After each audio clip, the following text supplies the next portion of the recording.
Ibu-ibu, kerja seharian di kebun pasti melelahkan ya. Tapi begitu pulang sampai di mes, air bersih malah nggak ada.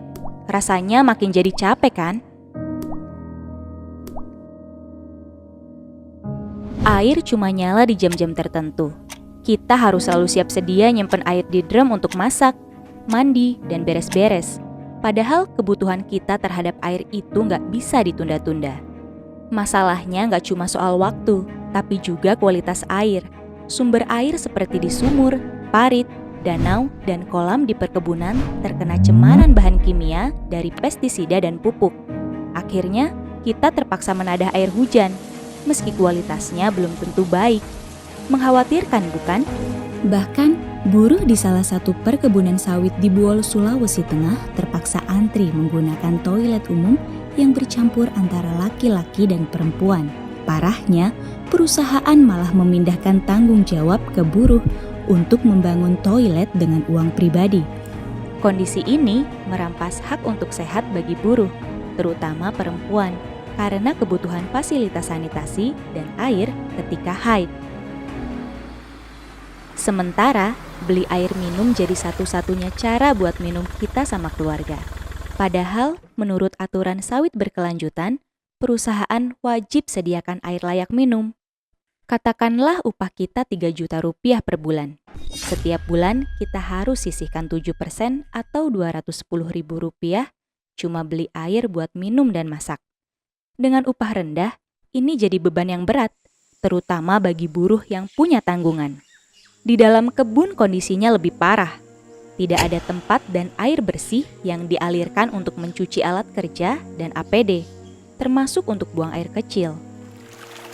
Kita kerja di tempat panas dekat dengan racun. Jika tidak segera membilas diri dengan air bersih atau meminum cukup air, akan membawa banyak penyakit. Apalagi, kata Organisasi Kesehatan Dunia WHO, air keruh dan kotor malah menambah penyakit seperti diare, tifus, hepatitis A, dan polio.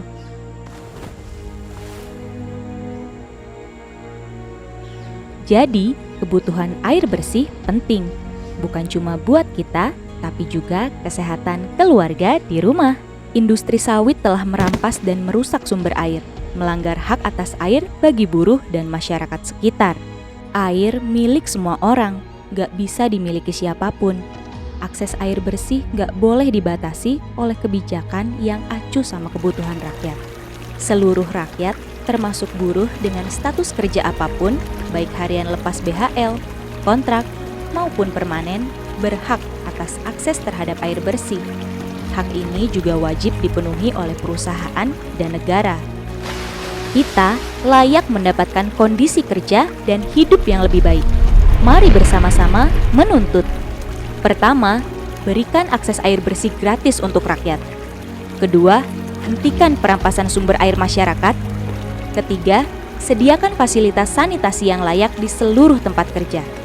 Keempat, berikan upah layak untuk seluruh buruh. Kelima, pulihkan ekosistem yang telah rusak oleh kegiatan industri. Bersama, kita bisa mewujudkan kehidupan yang lebih baik.